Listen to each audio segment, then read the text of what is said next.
Yeah. Yeah. That's what You hear me? Can you go down the whole way? Oh, there you go. Put something in his mouth, and then put that mask That back man's in. getting his mouth. I'm gonna shut his mouth right now. Nation's order. We're glad to have it. Is he going on, Cindy? It says we are live. Okay. We're glad to have each one that's with us today. Our board that's here. And, Mr. Woody, we'll call on you to lead the prayer. All right, go ahead, too. Thank you. Let's pray. Our Heavenly Father, we thank you, Lord, for this another opportunity afforded us to meet together with your Heavenly Father to conduct the business of the county. We thank you, Lord, for all the blessings of this life. We ask your Heavenly Father to be with us now as we conduct the county's business. Dear Heavenly Father, give us wisdom, give us discernment, help us, Lord, to make right and proper decisions for all. We thank you, Lord, for each individual here in the homes we represent. Ask your blessings upon them. Dear Heavenly Father, we ask continued blessings upon our county. We thank you and we praise you, Lord, for all things, especially for Jesus. For it's in his name we pray. Amen. All right. We'll go around the room and. Okay. Pledge. I pledge allegiance to the flag of the United States of America and to the republic for which it stands, one nation, under God, indivisible, with liberty and justice for all.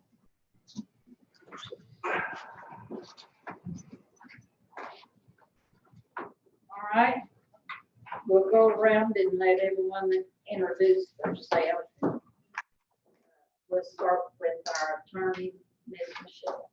Michelle Ford.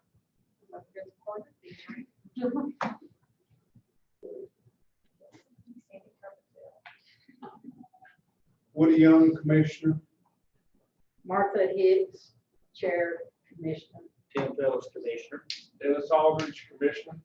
Phil Barrier, County Manager. Like I said, he'll be here in just a few minutes. Ashley Ingleson, interim finance officer. And then I've got Caleb Hogan with me, who's our finance officer in training. All right.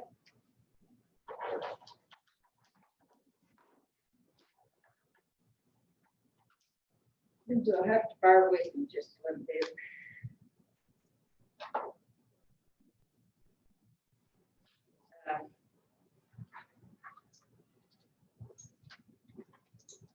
We'll go to 3.2.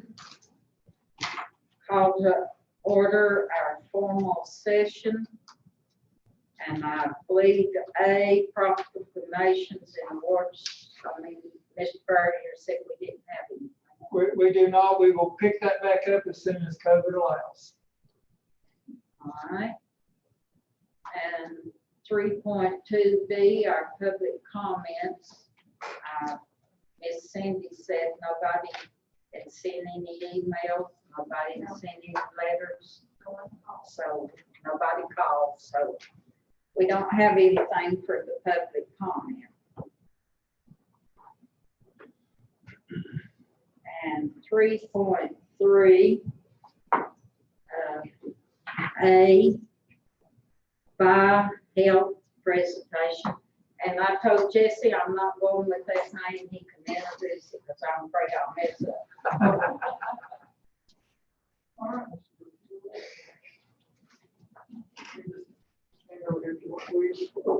Walk back and forth, whatever you want me to do. It's okay if I take this off the screen. You Yes. can hear me because I can barely hear myself.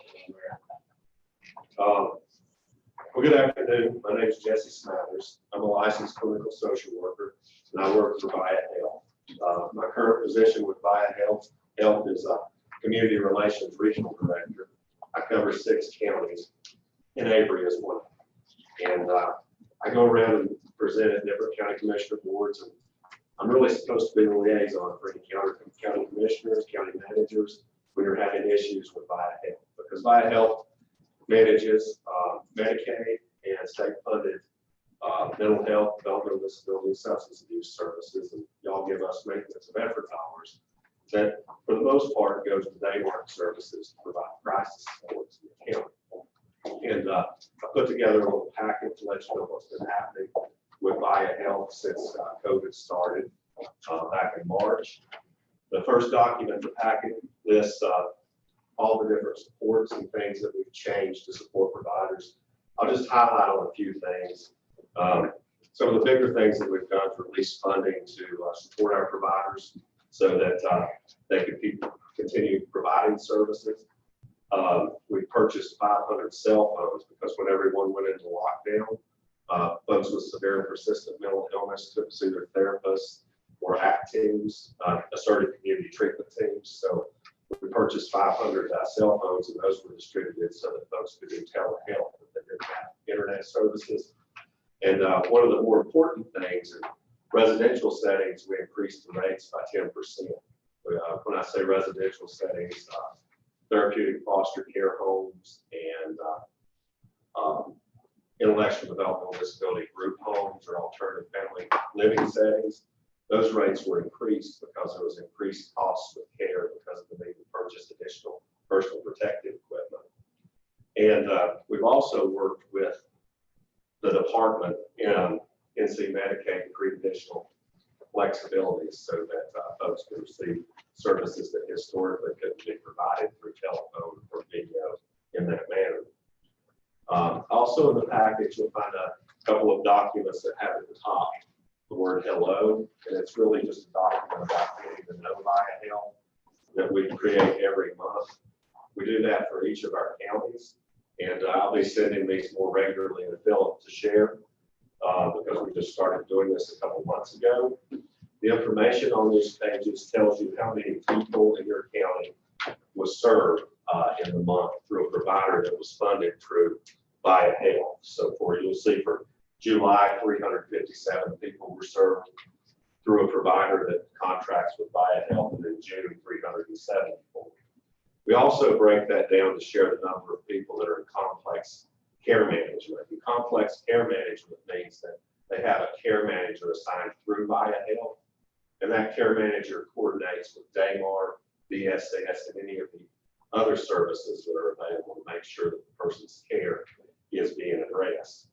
And then each of those complex care managers makes multiple contacts. So those are the numbers that are at the top of the hello document. Some things to highlight on those hello documents. You have a flyer about this, and this is probably timely considering how a lot of people have spent a lot of time in isolation because of the pandemic. As we've worked out a way to offer the Wellness Recovery Action Plan training. It's a 2-day training for people that struggle with, it's actually open to anyone that wants to build the resiliency skills. And those trainings are now available online, and they're free. There's several dates still to come, dates coming up later this month, and a couple dates in October. And on the June document, it highlights the fact that there's a post-forensic helpline that's available statewide. And if somebody contacts that helpline that lives in the western 22 counties that are served by VIA, that person is directed to the VIA call center to be connected to a provider for services. And in your packet, there's also a flyer specific to a question for persuade refer training that's focused on suicide prevention. Actually starting tomorrow, September 9th through the 15th is Suicide Prevention Awareness Month, and or Suicide Awareness Month. And we're offering those question, persuade, refer trainings, which are 2 hours long, the second Tuesday of every month from 2:30 to 4:30, and the fourth Tuesday of every month from 9 to 11 for anyone that wants to attend. Training's a pretty interesting training. I think it's a training that's required by most DSS staff in some ways, so it's available online now. And each class is limited to 30 folks. And it's Suicide is the second leading cause of death for people ages 10 to 34 in the nation, which is, I saw that statistic and was totally staggering. And in about a week, we will be sending out information about the opportunity to see a movie that's specific to suicide called The Ripple Effect. It's a documentary that features a man named Gavin Hines. He jumped off the Golden Gate Bridge in 2000 and survived. And since he survived that fall, he's only one of 25 people that's ever survived the fall. And only 5 of the 25 people that have survived the fall are still functional. And he's actually almost fully recovered, but he has lots of things. Information about that documentary will be coming about probably by the end of this week, where folks can access it and watch that for free. And in the packet also is my card that has my phone number, direct phone number, and email. If you have any questions about mental health services for people with Medicaid or who do not have insurance, or you need to know anything about what's happening with Hvac Health. And of course, you can always go through Philip too. And I'll take any questions if there are any. I cannot guarantee that I can answer them. This is the first time I've actually had to present in person since February. And it may be the first time that I've actually put on slacks since then too.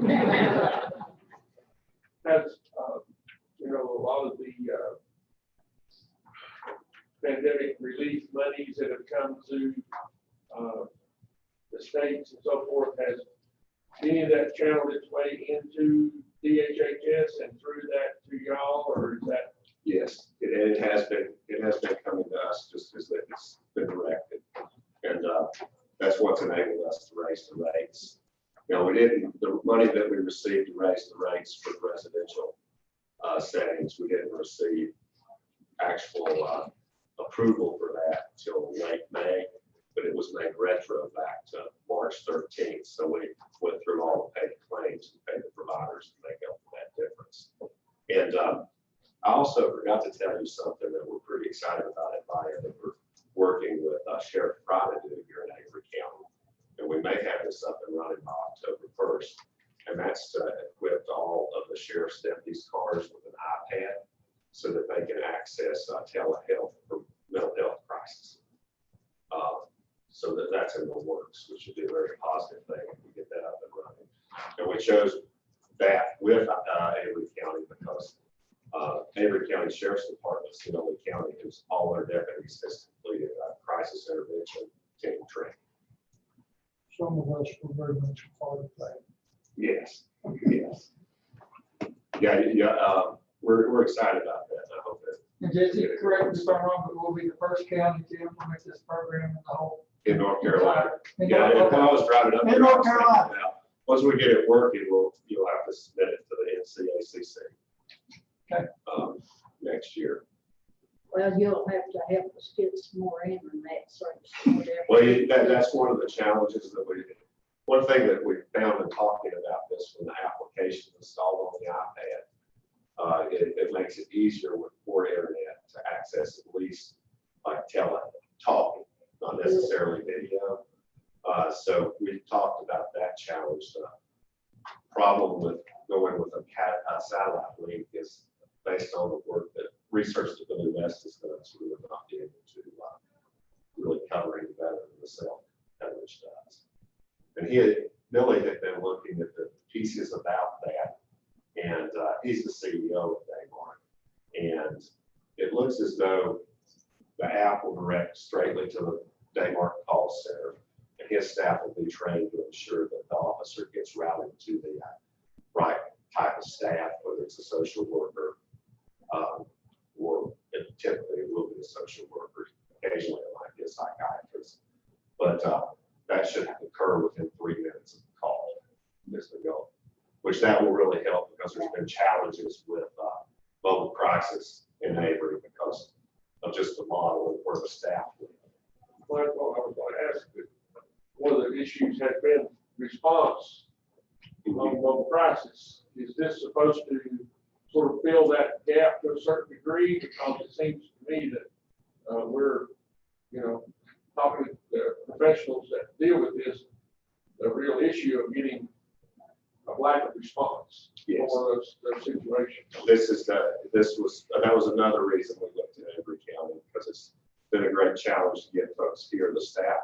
There's now a staff that works on the mobile crisis team with Denmark and Watauga County. But at certain times during the shift, they just have 2 people working, and those 2 people are covering 5 counties.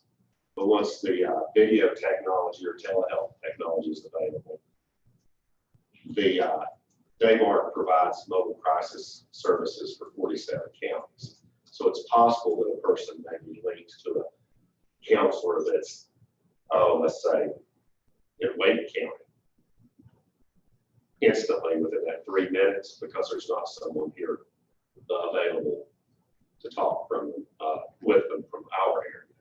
But then the follow-up would follow. Do people not do better if they have the same counselor? Well, they definitely do, but with regard to crisis services, often the folks that the interactions happen with are people that have not been seeing the counselor consistently. Yeah, it usually is the piece to get them started in services. And so we hope that they stay, because the folks that usually stay or get really attached to an ACT team, the ACT team is usually assertive community treatment team. That team is usually accessed before crisis services are.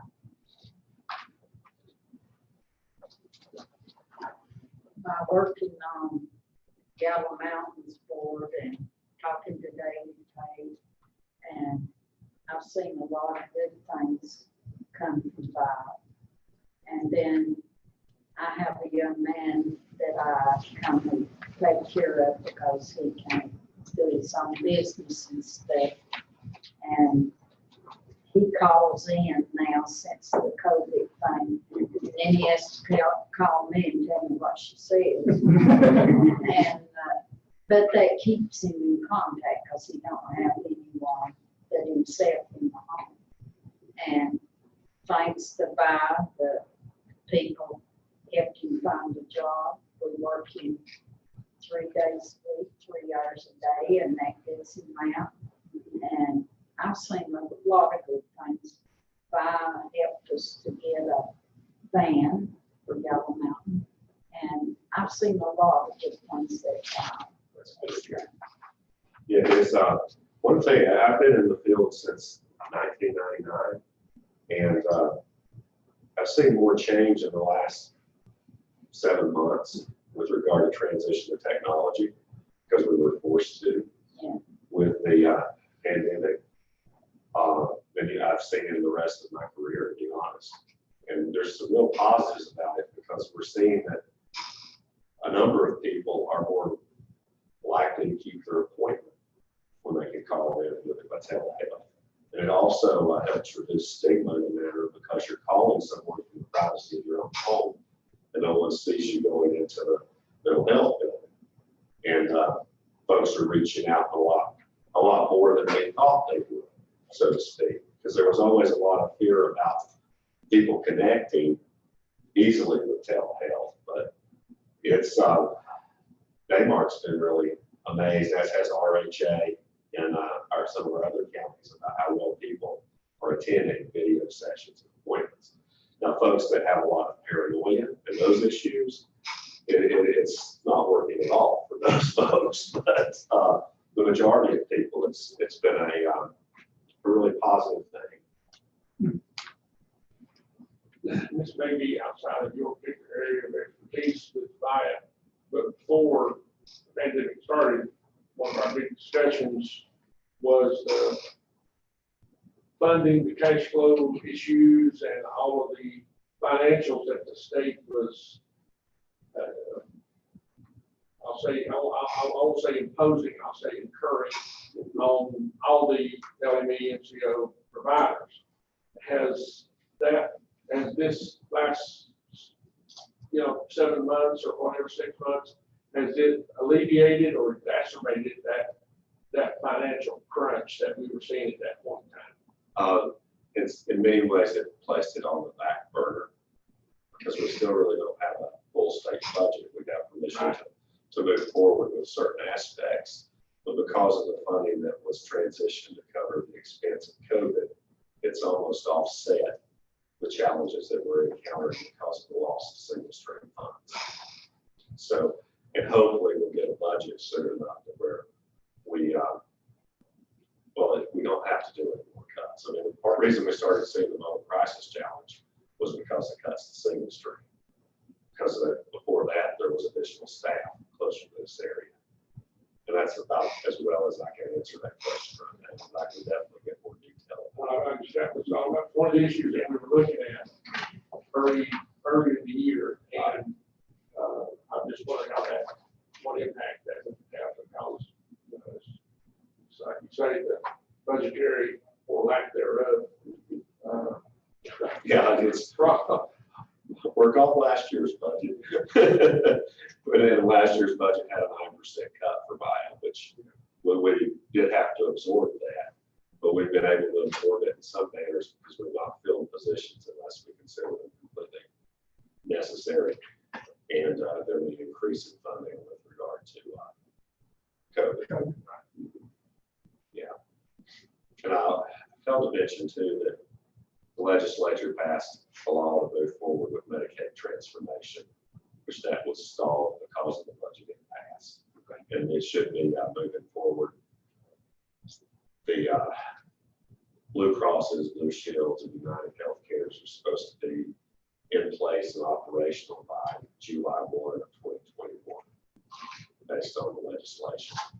But all of it already pulled out of the state for the most part, so there may be a delay in actually doing that day. That's exactly what 2020 needs is Medicaid transformation. That just really adds to the mix. Exactly. Is that a nice way of saying, I must have missed this news somewhere, is that a nice way of saying the expansion the governor was holding the budget hostage over? Now, Medicaid was not expanded. Okay. Yeah, no. Just the transportation. Yeah. Transformation, the way it was, that whole thing of I missed that. working between the medical providers and the mental health providers. Oh, well, good, because it needed, it was a seriously messed up system. Well, it's going to be interesting, and I'll probably be coming back in the spring to talk specifically about. I was getting ready to have a big freak out if that happened, and I missed it. No.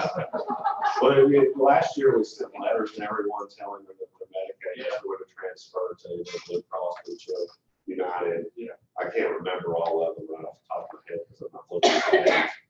But then we had to turn around and send letters to everyone saying, oh no, this isn't happening. And with this new move, there's still some court battles going on with these places too. It's just their funding's there to move forward because the governor and the legislature agreed not to expand Medicaid because the legislature agreed not to move to the Department of Health and Human Services. Are those social determinants of health that were a part of that transformation process, are y'all being asked to include those social determinants in your services as of now, or is that still waiting for that to happen? That's well, some of our services, social determinants are already included. With our transition to community living initiative or our alternative family living programs. But a lot more will be expected with the social determinants from the large major care organizations that are receiving the Medicaid. You said Medicaid, I heard Medicare for some reason. Oh, that's right.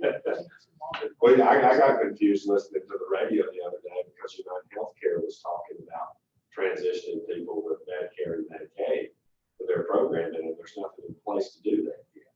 So, one of their commercials, so it's confusing right now, and it will be for a while. Yeah, sometimes it's hard to differentiate between the two when you're hearing. Somebody says one, you hear the other. And you run into barriers when a person has both because of clinical licensure and things, because Medicare requires a little bit higher credentialing for services in some cases.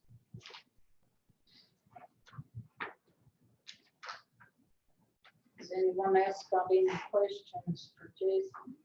think he's done a good job presenting what he does and what they do. And we need to be involved, see what's going on. Well, it is my goal to come here at least twice a year with just updates. Like the next time, we'll probably be when we have a better picture of what's going to happen, transformation. So probably around April or May. Probably after November 3rd, we'll know. So I think it was signed in the big meeting we had in Durham, everybody went and said about this. Like the town blew up that day. Yeah. So I think that's a sign that this was supposed to happen. We're in sure. We were sitting there, wasn't we? Well, anyways, thanks for your time today. Thank you for Please, coming, Jason. feel free to reach out to me. I apologize for walking Thank into the middle of this presentation. Okay. Didn't get our work as quickly as I hoped to. Thank you, sir. Thanks. We'll be in touch. All right, thank you. I'm looking forward to October when we start to tell them this. Yeah. All right. We'll move right along to 3.3 B, agreement CDBG. Who's going to speak on that, Bill? Michelle and I will, so she'll correct me when I'm wrong, but this is an agreement for, if everybody remembers, we got community development block grant to fit some homes. And part of that grant was to take $50,000 to set aside for an emergency repair fund. And this is simply allowing WWAMI to administer those funds. Michelle has looked at this and approves, and we were just asking for the board's approval and allow the chairman to sign. And actually, the contract amounts $49,500. And Michelle Ball had taken a look at this, and she said that it was fine with her. Is this part of the 610? This is, yes. Yes, okay, thank you. I move to approve and allow the chairman to sign. All right. Move Mr. Blake Banks and second by Woody Young. How do you vote, Mr. Young? O'Donnell, Young, Junior, vote aye. White man's aye. Martha Hicks, aye. Tim Phelps, aye. Dennis Aldridge, aye. All right. 3.3 C, tax administrators report, Mr. Bruce. Good afternoon, ladies and gentlemen. For your approval right off the bat, I will submit the collections total for August at $3,810,608.20. Move to approve. Second. I think Mr. Young got the motion in, and I'll give it to Tim for the second. Point of order. How did you vote, Mr. O'Donnell, Young? Young, Junior, vote aye. White man's aye. Martha Hicks, aye. Tim Phelps, aye. Dennis Aldridge, aye. And with collections, Mr. Young, sometimes comes the need for releases. So in this particular month, we have $2,410.14 for your approval. Most of that has been rebilled. I do not have that exact total, since the majority of that was just clerical errors as far as where bills were sent. So But he's going to make up for that month, so he has zero. All right, Mr. Young made a motion to approve, and Mr. Vance second that. How do you vote, Mr. Young? O'Donnell, Young, Junior, vote aye. White man's aye. Martha Hicks, aye. Tim Phelps, aye. Dennis Aldridge, aye. and monthly sales for August, as you can see, the market is still extraordinarily warm, we shall say. The sales numbers for qualified sales for August were 144 sales. We're at 88% of assessed value, so which indicates an actively priced market. Just for your knowledge and edification, and as by way of a reminder, for July, we had 155 qualified sales, so we're slightly under that number. But if you take in multiple partial sales on the same deed, homes that were not on January 1, or real estate listings that indicate furnishings or other personal property were involved. We actually had 183 sales for August, which is 10 more than July. So right now, Probably after this weekend in the way Banner Elk, we might be wiped off the map. well, Nothing to say. if you have property that you want rid of, my professional opinion right now, be put it on the market. Someone will buy it. So it's, I haven't seen anything like this in some of the research that I've done. The closest I can come to these numbers were 2005, 2006, and the early part of 2007, when the bond fell out and everything. And even then, we're, as far as qualified sales are concerned, we're 20 to 30 more now than we were then. And in my experience in my prior life and also this, the numbers that I can equate to are that 2005-06 area as being the busiest that I had seen until the last 2 months. Could have left out that reference to 2009. It's just, so it was up in 2007, so, you know, there was a reason for that. We're hoping that we don't hit that bottom again, but unfortunately, the economic nature of the country, recessions are cyclical, and that's all I'll keep in, that's all I'll say there. I won't utter the R word again, but just keep in mind. Yes, sir. Don't this good time for me to sell that swamp thing?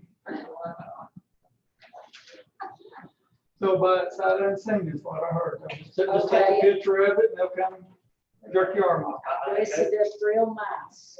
I've had conversations with real estate brokers that are indicating that they get a listing agreement back, and it's, in certain cases, it's been hours, and they've had an offer on the property. So right now, with real estate meetings in the eye of the beholder and everything looks great. So, any other questions or comments or concerns that I can address or speak to?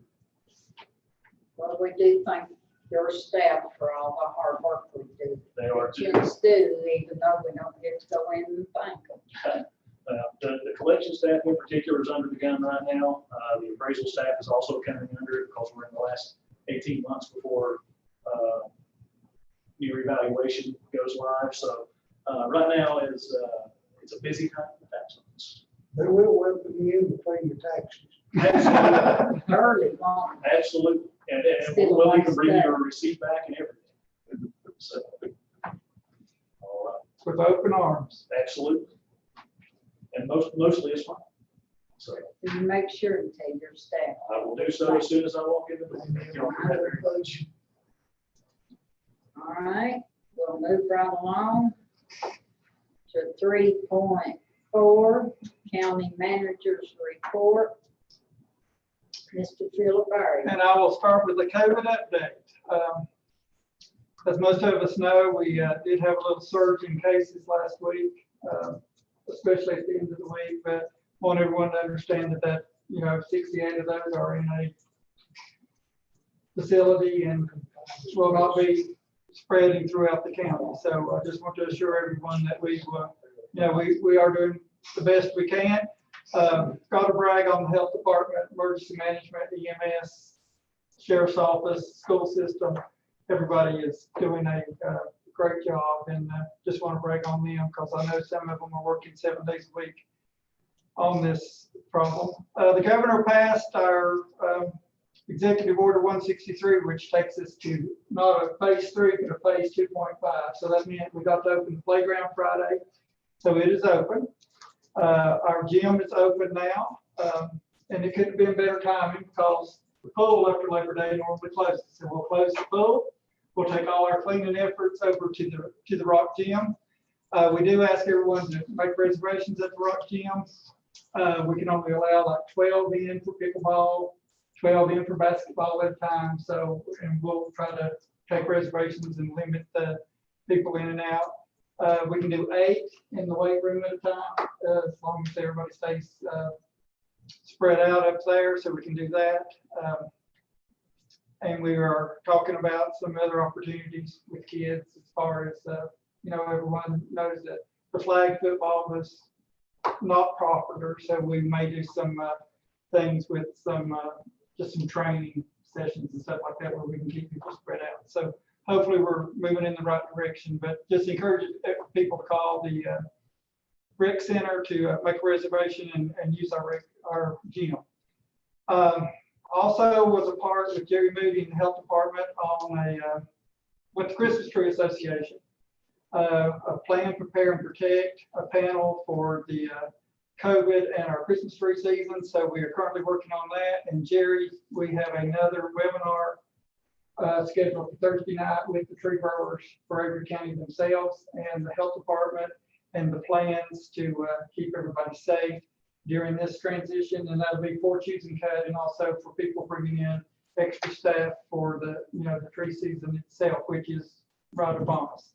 You also have in your packet the priority list for the CARES Act funding. With that funding, we are upping our PPE, our personal protective equipment, updating our emergency storage facility, working on a virtual workplace and distant learning facility to be open, facilitating public health measures in the tax office and inspections, and that's going on right now. So hopefully that will be done by the end of next week. We're getting a field response testing trailer for the emergency services and for the health department. Going to work on an EMS workforce training area for the COVID-19. Another message board, which is something that we have used tremendously throughout the county.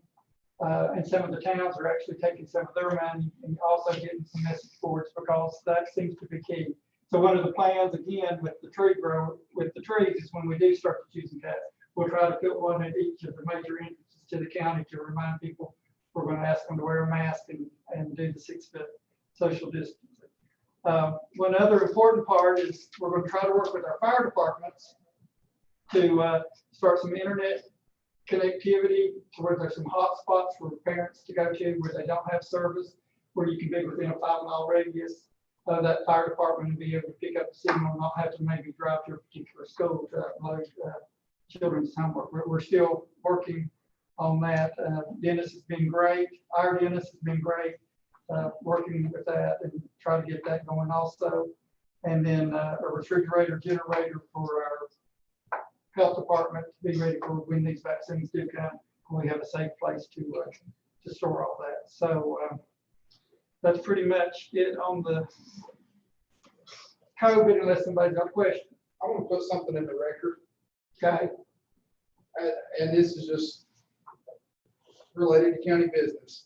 If you want to see the epitome of a spineless, weak, try to please everybody and please nobody decision, it's 2.5.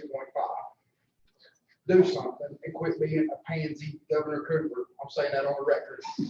You're a pansy.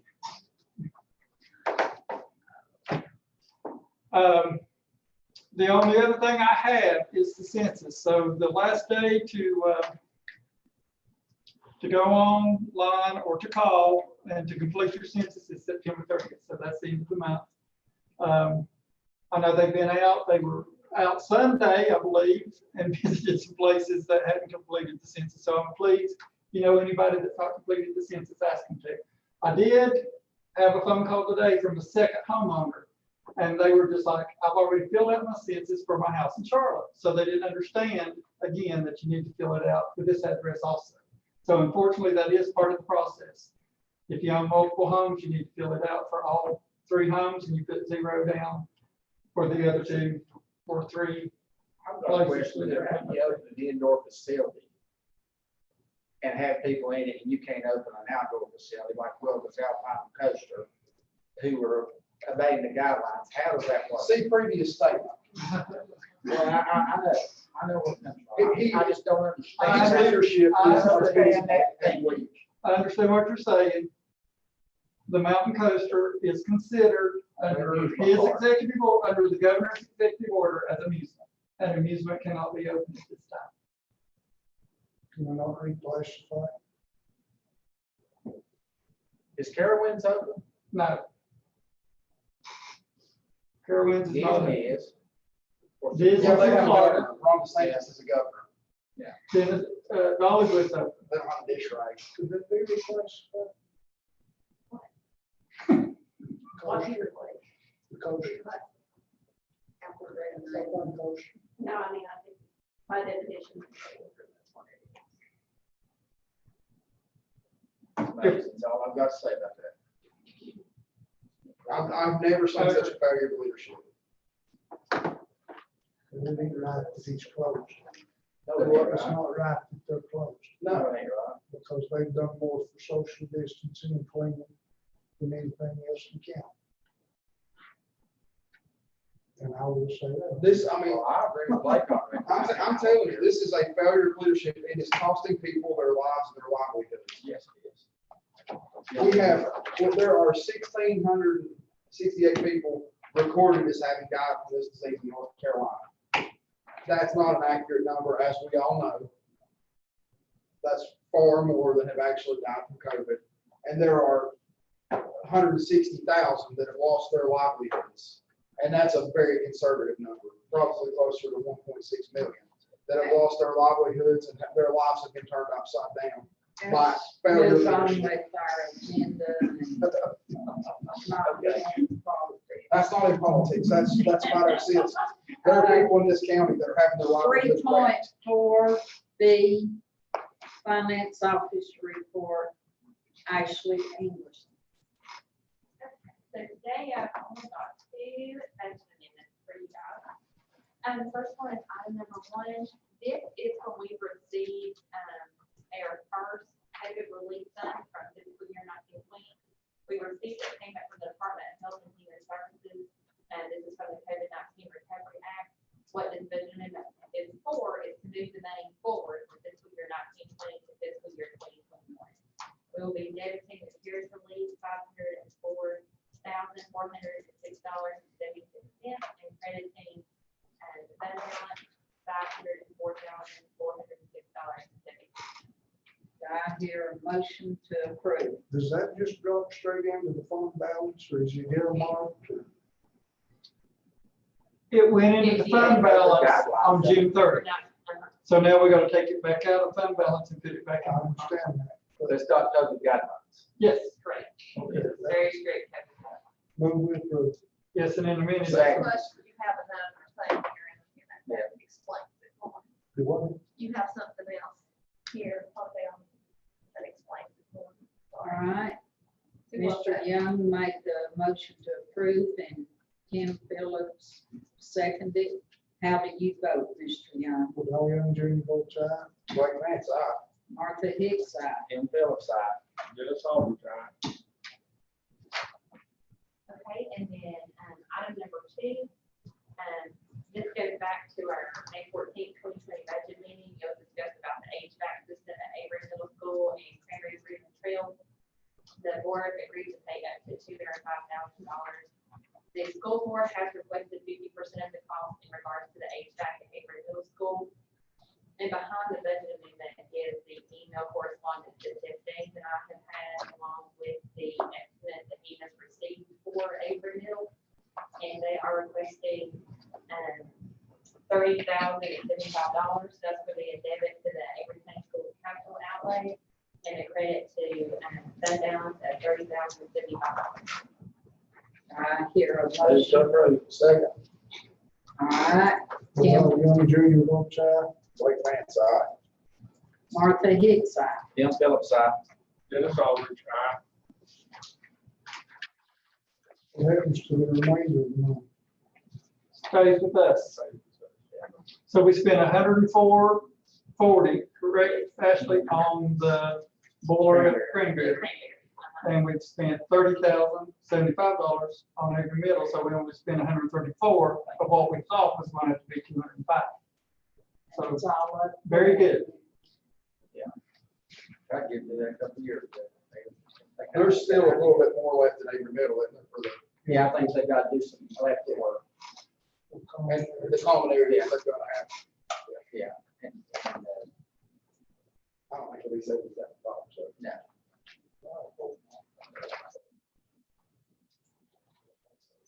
I'm sure teachers and students, obviously it's been, and we've got a little cool spell now, but it's supposed to get back up to the hot. I think they appreciate that. I know they do, as it turns out, unbeknownst to me, whenever we started this, my wife is the assistant principal at our house, so, I know they were very appreciative. She has told me several times. All right. And then the last thing, Philip and I both, I think, will explain is, we need to do a project ordinance for our CARES funds money.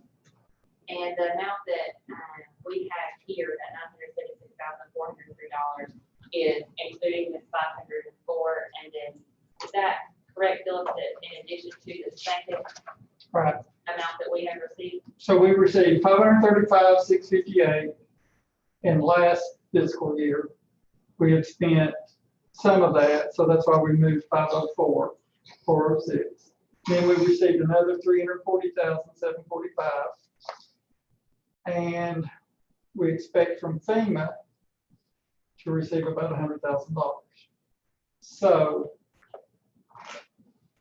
I'm not a finance officer, and Ashley's not a finance officer, but in one of the webinars for the CARES Act, it said that the CARES Act funds should be budgeted and accounted for in a special revenue fund per North Carolina General Statute 159-26B2. So we read that, we called some other counties, and they said you need to do a project ordinance. So this is our project ordinance plan, and that's how much each town gets, what we plan on spending, and the funds to do it. And this will set this up in a project ordinance that will meet those requirements of that general statute to the best of our ability at this time. So everybody's getting a little part of the pie. Towns, How are these numbers arrived? I'm trying to figure out why Sugar Mountain's getting 10 times what Crossmore's getting, over 10 times what Crossmore's getting. because we went by how many homes or condos you had in your city limits times a rate of like 2 people per household, trying to figure out how many people were in the city limits here and how many people were in the city, based on like population and value of each city. I feel like all that was done at one of your COVID. Yeah. COVID. Me and Bruce worked on that to the There's best more of our people in ability. Sugar Mountain than anywhere else In the county, yeah. More people in the city limits of Sugar Mountain than in, yeah. As a city. And 4 times what's in Newland. And we gave, yeah, because think about the condominiums alone. Yeah. I mean, Are they? So it doesn't matter if they're seasonal? Yeah, that's what I was asking. well, you're still taking care of this. Yeah, I understand. They're here. I understand. I'm just saying it doesn't matter. Yeah, that's what I'm trying to figure out. I don't know that I necessarily like that math. All right, did we hear a motion to adopt the ordinance that is here for the COVID virus relief project? I have one additional question before we, Okay,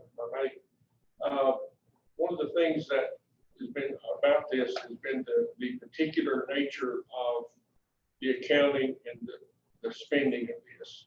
Once we allocate money to the municipalities, are they then responsible for that allocation, or will that eventually find its way back to us? In other words, if that was misallocated at a municipal level, would we be responsible for that, or what's that eliminates to them, that's their responsibility?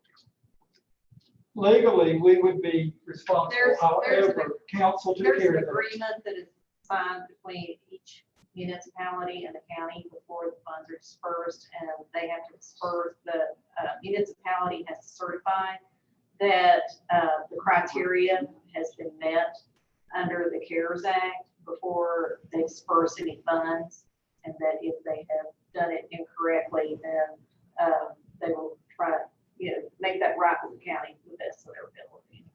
I know as much, the only reason I asked, we've had so much discussion about the disbursement of this and the manner in which it has to be accounted for. I just want to be sure that we're, that we're not putting money out there that we don't have control of. I think there was an MOU maybe that the board was in the consent agenda items for the board, a month or two ago. For And the every town municipality. is signed, except our park and crosswalk. They've not participated as of yet. They've not had any quote unquote related expenses. Philip, am I correct that they are spending the money and then they're having to report what they're Yes. spending on it and then we reimburse? So We're it's not on a just- reimbursement basis. I'm not rather than writing an any check. allocation. Right. I didn't write Sugar Mountain a check and say, go ahead. You send it in, you send in your exhibit A that If you Michelle, say that they're qualified expenses. and then I can look at it with Tawana and say, okay, this is what they spent money on. I think we're good, and then we will send them a reimbursement check. Am I wrong with thinking these first four lines is what the county has? That's Am I correct. assuming that is what That they is have? correct. They did? Yes. And anything the towns do not spend comes back to the county on December 1st. I think I'm just contrary today, but I'm not liking this being so heavily tilted to areas that have strong tax bases. Crossville wouldn't even respond. I'm talking new ones, I'm taking new ones. Right. Cross, not specifically Crosstown, I just feel like, am I just being contrary? I don't know that No, no one's fine. okay. I mean, and I told them, you know, and we're doing our spending plan, like buying the signs, we're buying them in bulk. Anything they order, we're buying it in bulk, so we get it down cheaper for each person. And then we just take it out of their line item. But So Paul's now- done a lot of work on this, you know, like if you need masks, then instead of you buying a mask and me buying a mask, we're gonna go to one source and get X amount of masks cheaper than you're gonna get 3 orders of masks. So we're doing bulk buying. So And then if they sharing. don't use the money, do we have to send it back? We send it back. We send back anything unspent right now as of December 30th. But we have to know, they have to send their back, was it December? December 1st. December first. December 1st. So the towns are fine with this. And the village grandfather decided not to participate. All right?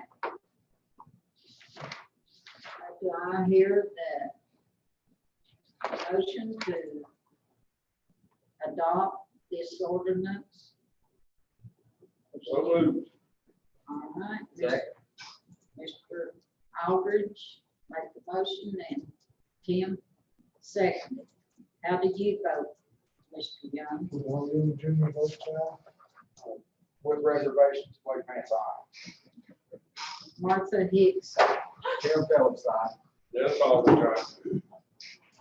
It's the same as if I didn't have reservations, just wanted to say that. And everyone, That affects the same. and everyone does need to sign that resolution. And again, if something on here is incorrect, the wording, we will fix it with our auditors and make it right. Well, the ordinance can be amended if something needs to be changed. Thank you. What the amounts.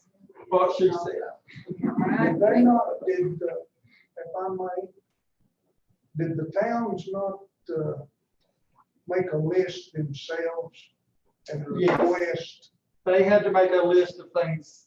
They had to turn, just like we had to turn in a plan, they also had to turn in a plan on what they were. So all of these numbers are based upon what they turned in. No. No, Based on population. Based on seems like- population. Some of them didn't even reply to this. No. But they know that if they have a need, we've got till December 1st to give them what they need. Well, I'm gonna tell you, I think some of this COVID stuff has got people so confused, they don't know what to do. Well, I'll just let you know about this CARES Act. So there's a team called the NC Pro team, and Friday I got emails that I need to send in my receipts for what we have sent in July 20th and August 20th. And all that changed Friday. So when Tawana comes back with my work, we have to download all of the receipts for the towns and for the county and go ahead and send it in. where we were told earlier that we had to have it on hand in case we're off.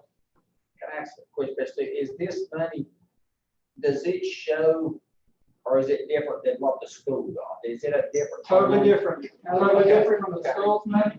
Okay. The school got money, transportation got money, and EMS got money, and we still do not have guidelines on the EMS. money. But no, the school system got money, health department got money, and so did the, school, health department. The sheriff's gonna have a grant. Okay, so another question on county, school, anything. And I know you said, this lady said maybe not, but if people have to be out, can you reimburse the budget for payroll if you needed to? Yes, okay, so the CARES Act money does, anybody that we put on quarantine that's a county employee, we get reimbursed up to 80 hours. You notice that Philip kept talking about a lady named Tawana, that is the person that we hired to help us out on this, because there's just so much to it. Especially on the FEMA side. So she's working on the FEMA side of things, which is a whole different funding source. So it doesn't affect this money. So she was here this week and I talked to her and I don't know what we do. Forgot. Pay the COVID money too? Is she paid the COVID money? She's paid to FEMA money. Money well spent. Yeah, I'm just, for sure. Yeah, and I thank you all for that because it's a little overwhelming. All right, we'll move right along with our agenda to 3.4C. Michelle for our attorney. I don't have anything that requires the board's attention other than what they've already discussed. All right, thank you, Michelle. And 3.5, our staff reports and requests. 3.6, do we have anything in closed session? No, we do not. All right, thank you. 3.7, we can see that our secretary has really been working.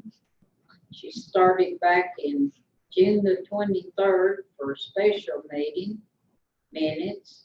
July the 14th, 2020 special meeting. July the 14th, 2020 closed session. July the 15th, 2020 special meeting. July the 15th, 2020 closed session. July the 2020 special meeting. July the 20th, 2020 closed session. July the 27th, 2020 special meeting. August the 3rd, 2020 regular meeting. August the 10th, 2020 special meeting. And August the 17th, 2020 regular meeting. And August the 17th, 2020 closed session. And August the 24th, 2020 special meeting. You're not doing anything but. It's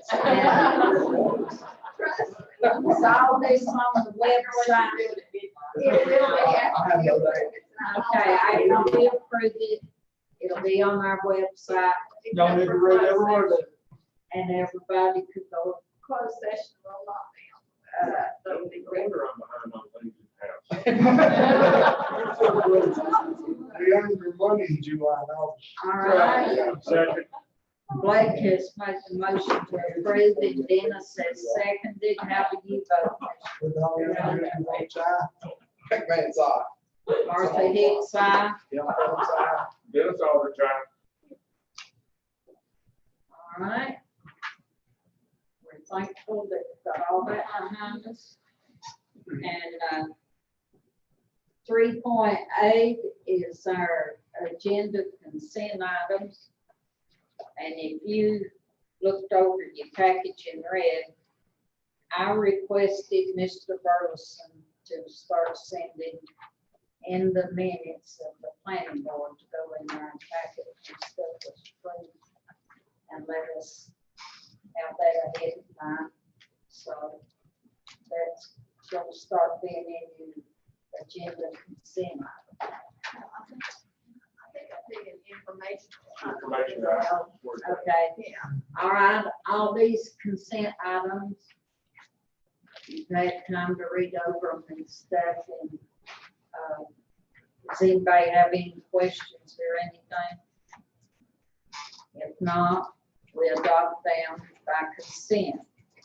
And then we go down to 3.9. I got a little bit hidden there. Informational items.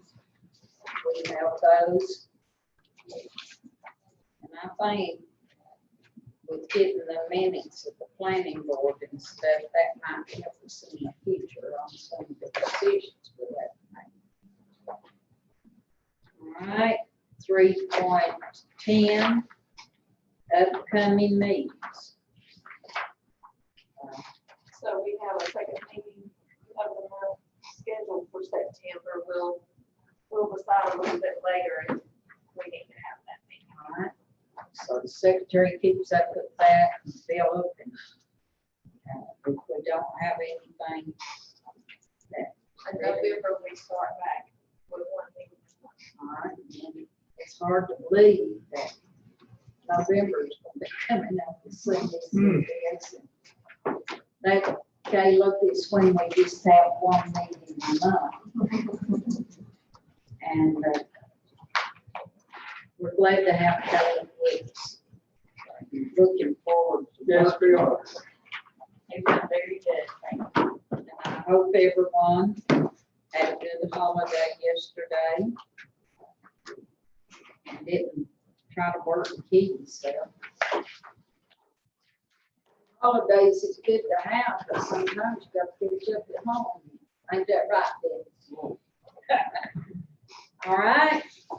I would like to say that Philip and I went to the ribbon cutting at Hvac. We really enjoyed that, didn't we? Yes. And if you've not been on that road since they paved it, you'll lose where you're at. You'll I be didn't know where lost, I was because when you run out into pave, you're like, well, where's the Gulf Road at? It's gone. And So, we've got a paved road, comes right by the solid waste site. Now they won't be eating dust. yeah, we thank the town of Beach because they worked with Eric on the solid waste side and paved a lot of that parking lot and made that a lot better for the citizens also.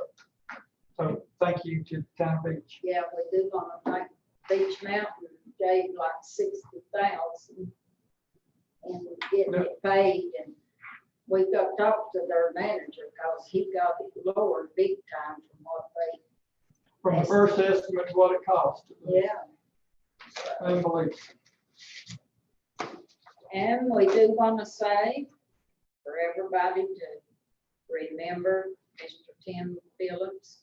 He's having surgery done Thursday and getting that shoulder fixed because he's got to play ball with them young. And let's all remember him in prayer and remember his wife. And thank goodness she's getting to go with him this time. Has anyone got anything else?